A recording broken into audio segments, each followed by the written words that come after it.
Joshua chapter 9, New International Version. Now when all the kings west of the Jordan heard about these things, the kings in the hill country, in the western foothills, and along the entire coast of the Mediterranean Sea, as far as Lebanon, the kings of the Hittites, Amorites, Canaanites, Perizzites, Hivites, and Jebusites, they came together to wage war against Joshua and Israel. However, when the people of Gibeon heard what Joshua had done to Jericho and Ai, they resorted to a ruse. They went as a delegation whose donkeys were loaded with worn-out sacks and old wineskins, cracked and mended.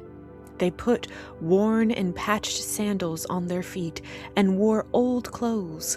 All the bread of their food supply was dry and moldy. Then they went to Joshua in the camp at Gilgal and said to him and the Israelites, "We have come from a distant country. Make a treaty with us." The Israelites said to the Hivites, "But perhaps you live near us, so how can we make a treaty with you?" "We are your servants," they said to Joshua. But Joshua asked, "Who are you and where do you come from?" They answered, "Your servants have come from a very distant country because of the fame of the Lord your God, for we have heard reports of him, all that he did in Egypt, and all that he did to the two kings of the Amorites east of the Jordan, Sihon, king of Heshbon, and Og, king of Bashan, who reigned in Ashtaroth. And our elders and all those living in our country said to us, 'Take provisions for your journey, go and meet them, and say to them, "We are your servants, make a treaty with us."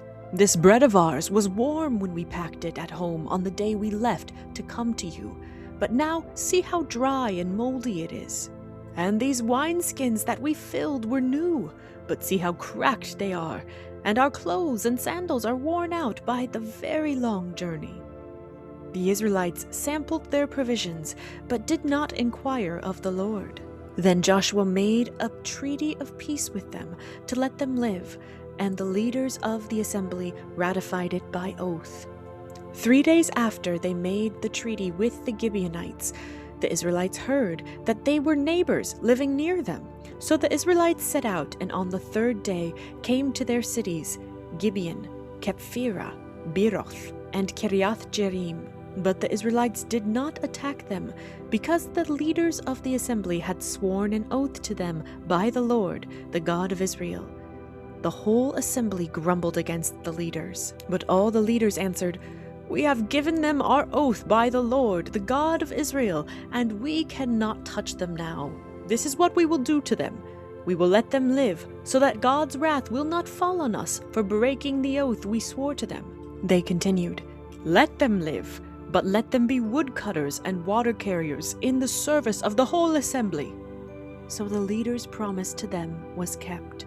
Then Joshua summoned the Gibeonites and said, "Why did you deceive us by saying, 'We live a long way from you,' while actually you live near us? You are now under a curse. You will never be released from service as woodcutters and water carriers for the house of my God."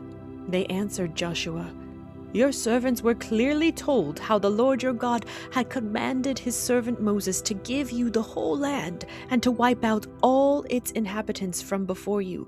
So we feared for our lives because of you, and that is why we did this. We are now in your hands. Do to us whatever seems good and right to you."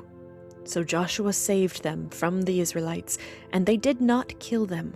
That day he made the Gibeonites woodcutters and water carriers for the assembly to provide for the needs of the altar of the Lord at the place the Lord would choose, and that is what they are to this day.